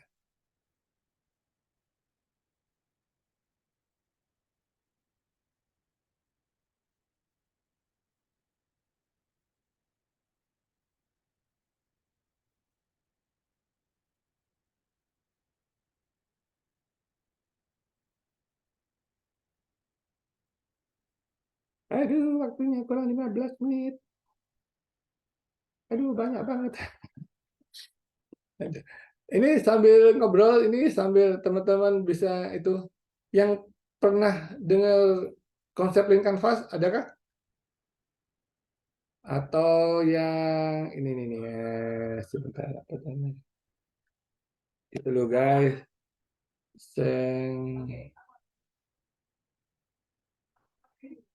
Itu loh tuh apa namanya? Aku lupa namanya. Nanti kita bahas di sini. Oke, lanjut. Bahas di sini. Udah penasaran. Oh, SWOT. Sorry, udah ketahuan. Kalau link canvas teman-teman belum familiar, ada yang ngerti analisa SWOT? SWOT. Ada yang ngerti? Ada yang ngerti? Ada yang ngerti? Mbak Anissa pernah dengar juga? SWOT? SWOT? Pernah. Pernah nyobain juga SWOT? Belum. Oke, kalau SWOT itu kan strength, weakness, opportunity, sama threat ya. Itu kan intinya itu gimana caranya threat itu jadi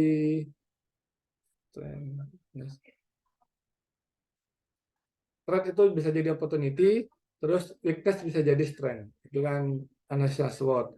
Kurang lebihnya itu mirip-mirip dengan link canvas, sekitar 80% miripnya ya dengan link canvas. Oke, kalau tidak ada yang pernah dengar SWOT Amalin Canvas, ini kita agak dasar kalau begitu. Oke.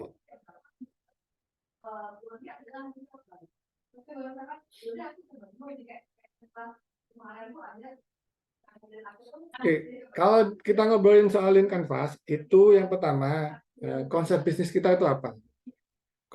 Buat menjelaskan konsep bisnis kita itu apa, yang pertama itu kita harus punya masalah yang bisa diselesaikan oleh bisnis kita. Jadi kita itu, misalnya jualan hijab ya, jualan hijab itu jangan cuma jualan doang, harus ada masalah yang ingin diselesaikan. Karena kalau waktu kita sudah selesai ngerjain Canvas ini, nanti progres ke depannya untuk bisnis kita itu akan lebih terarah.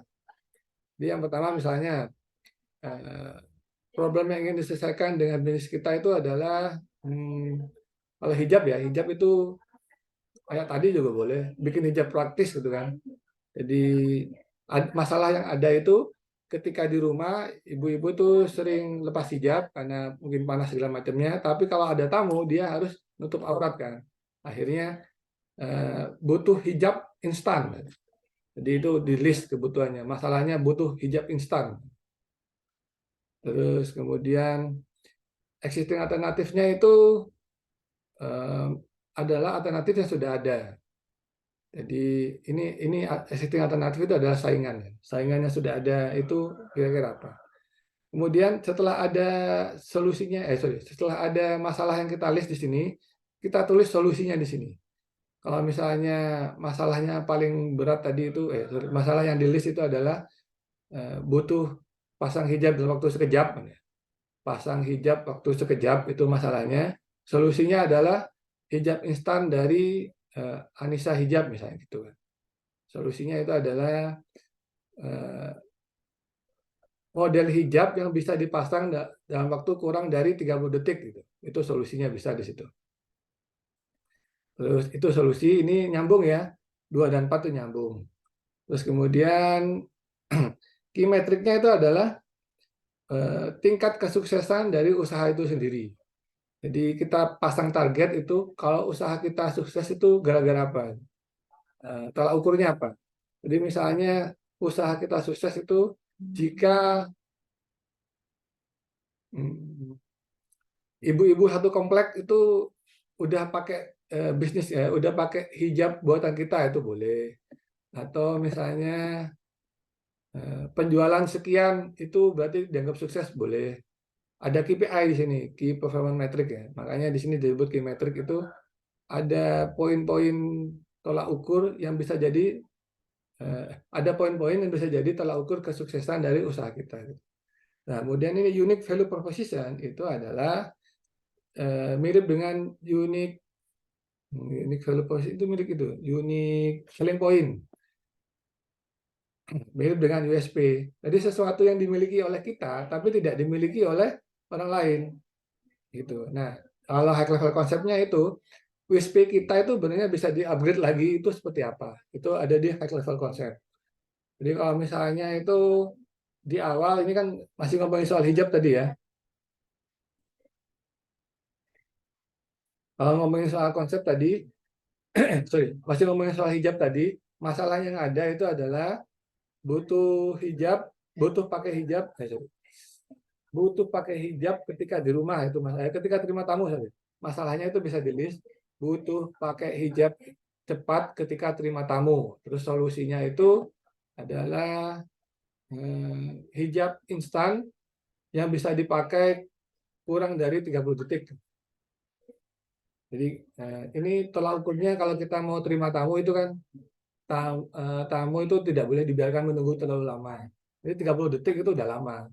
Kalau bayangin, teman-teman bayangin berdiri di depan pintu 30 detik itu kan lama. Itu solusinya itu bikin model hijab yang bisa dipakai secara instan. Kurang dari 30 detik misalnya. Terus kemudian unique value proposition-nya itu model hijab ini belum pernah ada misalnya kan. Atau model hijab ini itu masih jarang dipakai. Jadi yang jadi USP itu adalah model hijabnya. Dan kepraktisannya tadi. Kemudian high level konsepnya misalnya kalau awalnya model hijab ini bisa dipakai rumahan, Kalau high level konsepnya hijab ini bisa juga dipakai ke kondangan misalnya gitu. Jadi ada upgrade dari USP kita ini, high level konsep, upgrade dari USP kita. Terus unfair advantage ini ada privilege, adalah sesuatu yang tidak dimiliki oleh bisnis lainnya. Ini misalnya kembali ke hijab tadi, karena kita punya kenalan atau saudara kita itu ada yang pengurus pesantren misalnya. Nah, karena pengurus pesantren, jadi kita bisa langsung pasarinya itu di pesantren itu sendiri. Jadi official hijab di pesantren apa gitu. Nah, kalau kayak gitu itu kan sesuatu privilege yang tidak bisa dimiliki oleh bisnis lainnya. Nah, makanya unfair advantage itu kalau bahasa lebih gampang itu privilege. Privilege, terus channeling itu sama kayak funneling ya. Kita jualannya itu lewat platform apa? Entah itu Instagram, website, Facebook, bisa ditulis aja. Terus kemudian customer segment itu erat kaitannya dengan poin 2. Yang 2 ini kan ada masalah tuh. Nah, masalahnya itu ada di konsumen sebelah mana? Kalau ini ada 1, 2, 3-nya itu sebenarnya urutannya buat ngisi sih. Saya aja jelasinnya agak loncat-loncat, maaf ya.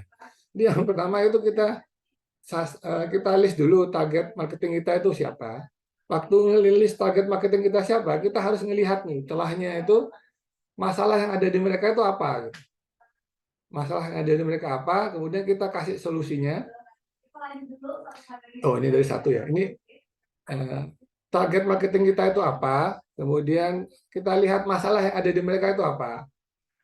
Jadi 1, target marketing kita siapa, terus masalah yang ada di mereka itu siapa, terus yang penting pemecahan masalahnya itu bisa jadi duit nggak? Dari 1 nih. Udah ketahuan kita target marketingnya misalnya usia 18-24 gitu. Terus yang paling sering ada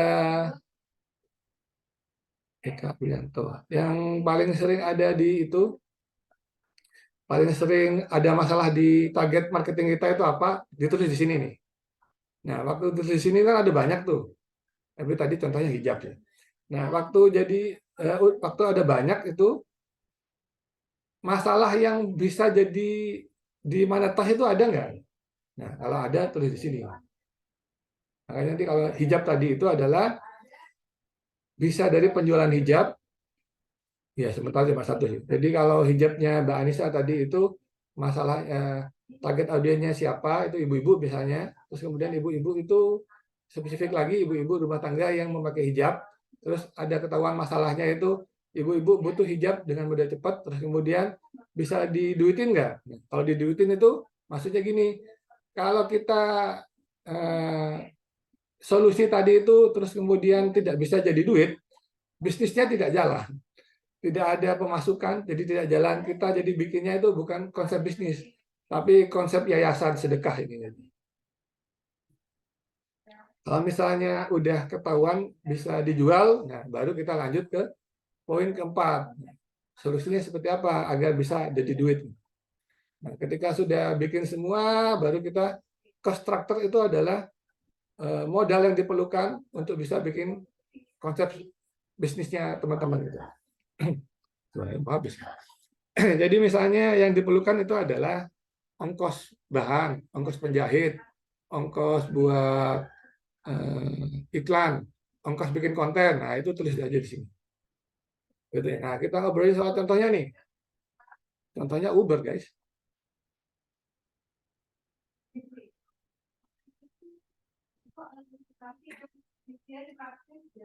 Oke, contohnya di sini adalah di bawah itu ada contoh-contoh lainnya. Segmentasi customer-nya itu ada di penumpang dan ada di supir. Penumpang dan supir gitu kan. Terus early adapter ini apa itu?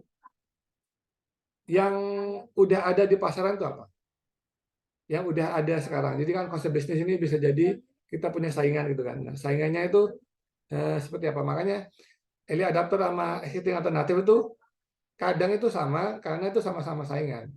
Jadi kalau kita jalan bisnis ini, kita saingannya siapa? Itu ada di sini.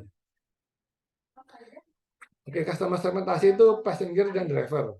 Kemudian masalahnya yang ada itu adalah ongkos taksi mahal. Kemudian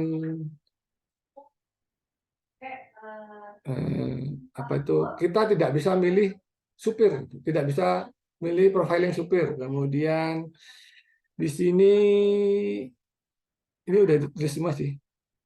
Jadi tambahan, jadi kan yang warna hijau itu masalah di passenger, masalah di penumpang. Yang warnanya orange ini masalah di supir. Supir itu punya masalah, misalnya supir itu pengen nyupirnya itu jadi penghasilan sampingan, ada di sini. Terus kemudian supir itu ingin ngerti penumpang, jadi terkoneksi dengan penumpang, ada di sini juga. Terus kemudian masalah dari penumpang itu adalah kita nggak bisa tahu profil supirnya seperti apa. Terus kita tidak bisa tahu tersedia terdekat itu di mana itu. Ini terus kita juga masalahnya juga bisa karena ongkos taksi itu mahal. Jadi kalau taksi itu biasanya mangkal ya guys, mangkal dan telepon ke pangkalan taksi hingga akhirnya nanti dikirim. Tapi kan di proses itu ketika supir taksinya ke tempat kita buat jemput, itu kan ada masalah soal lokasinya di mana itu. Nah ini coba diselesaikan dengan Uber ini tadi, dengan konsep bisnis Uber.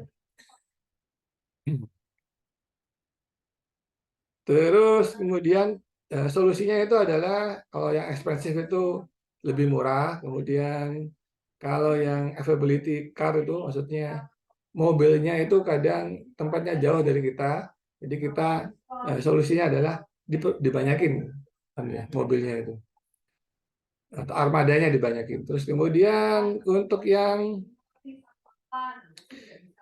masalah yang terjadi di supir nih, kan ada dua nih. Know who you drive itu kan berarti ngerti siapa yang diantar, itu berarti ada apa tuh?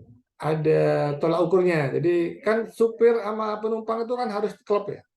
Jadi kadang itu penumpang ngeluh supirnya itu ugal-ugalan. Tapi supir juga akan ngeluh kalau banyak penumpang yang kadang tidak sopan, tidak jelas gitu, tidak jelas mau kemana, terus kemudian tidak jorok misalnya gitu kan. Nah, ini bisa coba dikomunikasikan lewat rating. Jadi teman-teman itu mau pakai Uber atau memakai Gojek, Grab, dari teman-teman sendiri punya di ratingnya itu nggak hanya ngerating supirnya, nggak hanya ngerating drivernya, tapi teman-teman sebagai customer juga di rating oleh driver-driver sebelumnya yang pernah barengan, yang pernah bawa teman-teman gitu ya. Makanya di sini solusinya itu adalah ada rating driver atau passenger. Jadi ratingnya penumpang itu keperluannya untuk supir atau driver. Supir itu kesannya tidak sopan ya. Ratingnya penumpang itu keperluannya untuk driver, sementara ratingnya driver itu keperluannya untuk penumpang. Makanya konversi bintang 5 itu kayak wajib gitu ya. Bintangnya kurang dikit itu kepercayaannya orang itu jadi turun gitu.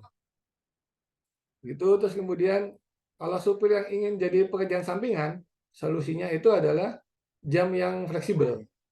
Makanya kan kalau di taksi online itu kan tidak ada jam yang spesifik dari jam sekian sampai sekian. Itu kan nariknya suka-suka dia. Kalau dia fleksibelnya kapan itu. Terus unique value proposition itu seperti yang tak jelaskan tadi, ini kan USP ya. USP-nya Uber itu apa? USP-nya Uber itu kalau dituliskan di sini itu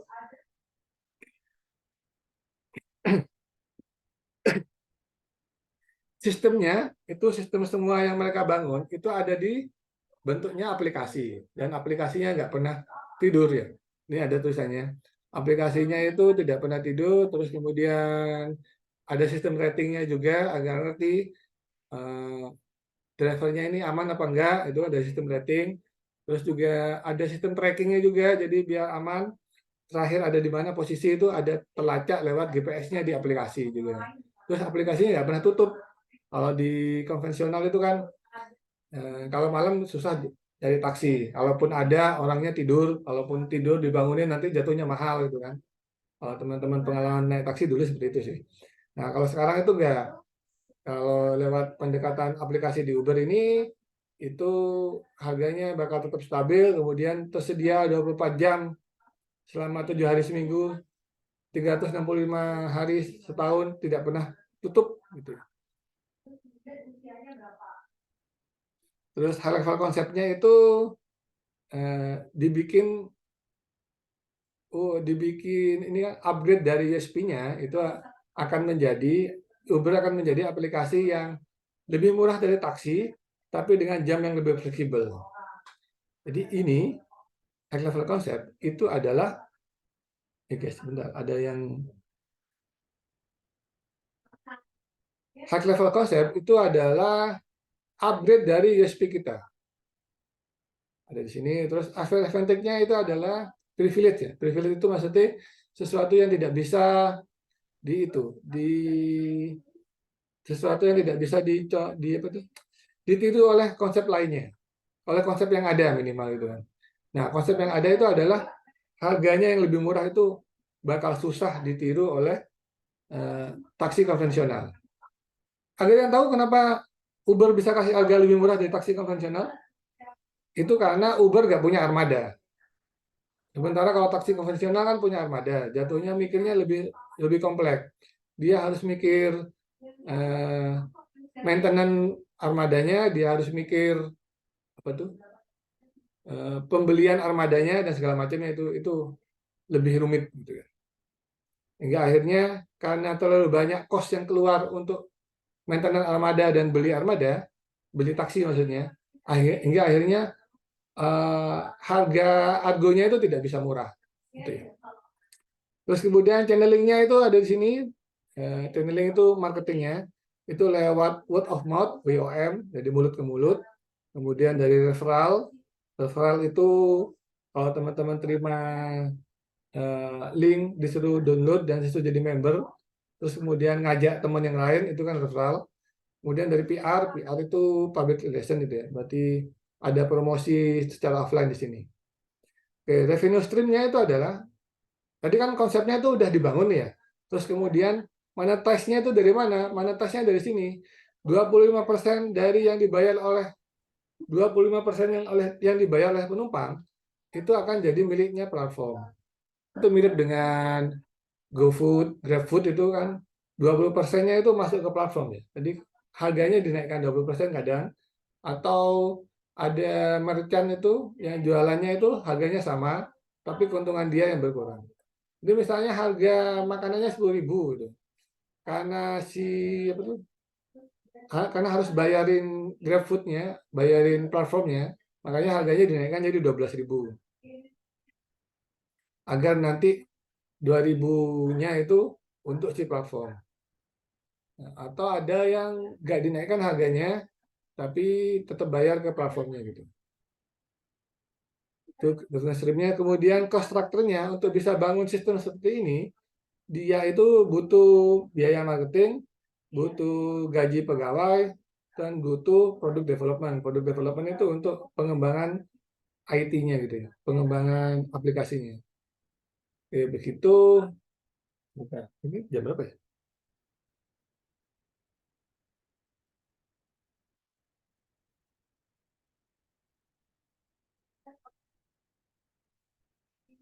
Oh, 49. Nah, terus contoh lain yang bisa teman-teman baca itu nanti ada di sini. Contoh lainnya ada di sini. Nah, ini dia. Ini contohnya untuk Amazon, contohnya untuk YouTube, terus contohnya untuk Tesla, terus contohnya untuk Google, contohnya untuk Apple. Nah, dari contoh-contoh ini kan nanti teman-teman itu diharapkan dapat gambaran buat ngisi, terus kemudian buat dapetin jelaskan konsep bisnisnya dari teman-teman seperti apa. Oke, karena waktunya tidak terlalu banyak itu, terus karena kita tadi Ada dua, ada Introduction Digital Marketing sama bahas Lean Canvas ini. Nanti teman-teman bisa baca sendiri, nanti kan akan di-share ya oleh Mbak Bibi itu. Dan catatan juga, kita konsepnya itu untuk penjelasan Lean Canvas ini ngacunya kepada ini aja, kepada PPT aja, kepada deck-nya aja, kepada pitch deck-nya ini. Karena kalau di modul itu, dia penjelasannya itu kurang relate antara satu dengan yang lain. Padahal yang diharapkan dari Lean Canvas itu adalah kita harus semua jawaban itu harus nyambung. Jadi misalnya ini customer segment itu harus nyambung dengan problem. Jadi kalau problemnya itu tidak ada di customer segment, itu berarti ya tidak nyambung. Jadi misalnya kayak tadi itu segmentasinya kepada apa? Bapak-bapak komplek gitu kan misalnya. Terus masalah yang ada coba diselesaikan itu di bapak-bapak komplek yang ditulis di sini itu adalah soal hijab gitu kan. Jadi tidak nyambung antara problem dengan customer segment. Jadi ini harus nyambung guys. Semuanya harus nyambung. Nah, nanti ini akan jadi acuan untuk kita ke depannya itu ketika bikin konten, ketika bikin content plan, ketika bikin riset keyword juga. Nanti kan kalau riset keyword semuanya akan ngacu ke Lean Canvas ini. Aduh. Maksudnya itu ketika mau iklan, udah langsung, oh iklan, di iklan kan ada pertanyaan. Demografinya itu siapa, usia berapa, gendernya apa, itu langsung aja lihat di sini. Oh, Lean Canvas-nya begini. Makanya kita harus bahas Lean Canvas ini lebih dalam lagi itu di minggu depan ya. Kayaknya. Begitu. Sementara dari paparan yang singkat ini tentang Lean Canvas, ada pertanyaan? Teman-teman nanti bisa baca sendiri. Intinya nggak terlalu sulit sih guys. Mudah.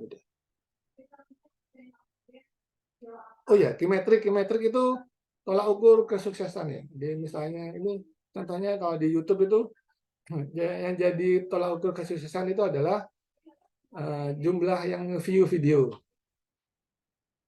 Terus thickness itu average time duration ya. Waktu yang dihabiskan di platform itu berapa lama itu. Itu kimetrik. Jadi ketika banyak orang yang nge-view video, terus ketika banyak orang yang stay di aplikasi YouTube itu lama, itu bisa jadi tolak ukur berarti yang udah di YouTube itu sukses gitu. Itu sih. Oke, yang dari kelas ini ada pertanyaan dari teman-teman?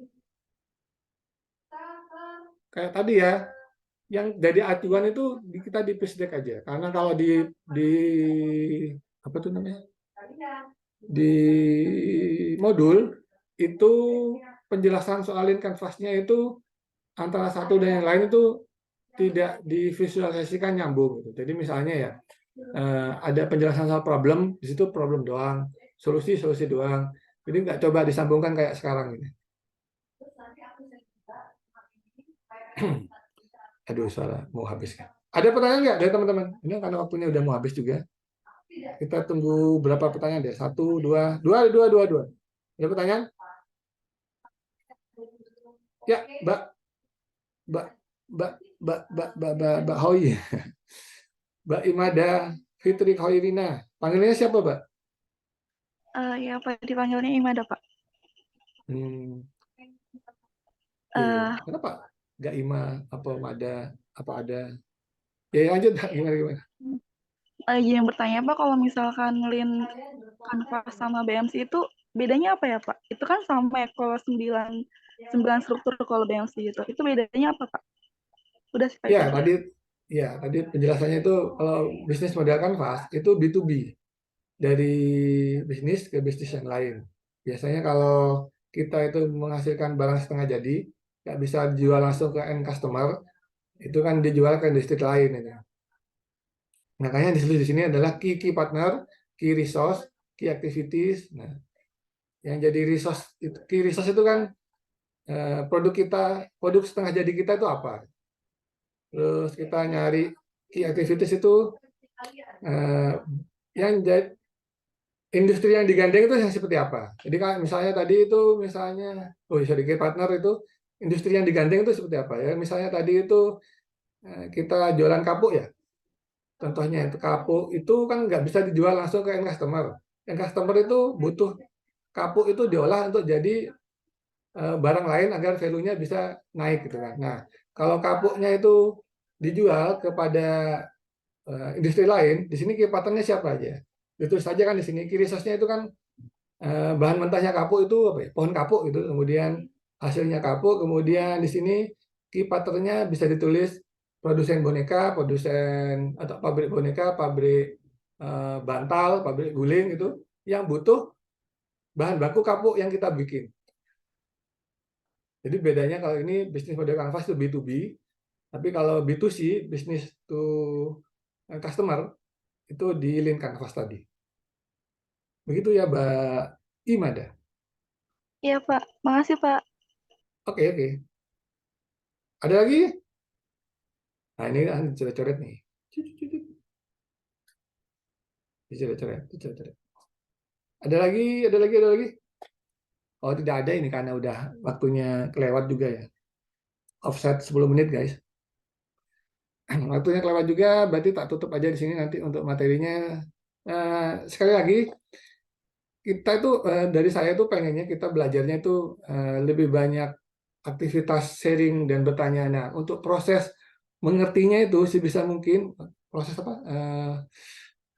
Mengerti materinya sebisa mungkin teman-teman bantu dengan baca dan baca lagi sebelum ada kelas ini. Jadi di kelas itu tinggal tanya doang.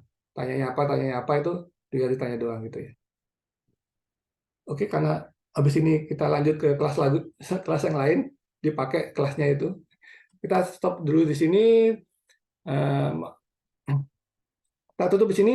Mohon maaf kalau ada yang salah-salah kata. Kita bertemu di pertemuan berikutnya. Jangan lupa dibaca materinya, karena itu penting untuk tugas berikutnya. Tak kembalikan ke Mbak Bibi. Mbak Bibi. Kasih Mbak Bibi. Oh iya. Oke, terima kasih banyak Pak Muhammad atas penyampaian materinya. Semoga teman-teman paham dan clear ya dengan penjelasan dari Pak Muhammad tadi. Nah, untuk itu mungkin kita sambung minggu depan dengan Pak Muhammad lagi ya, teman-teman. Oke, kalau begitu sebelum kita leave, kita berdoa untuk mengakhiri kelas kita hari ini ya. Oke, kepada teman-teman semua berdoa berdasarkan kepercayaan masing-masing, berdoa dimulai.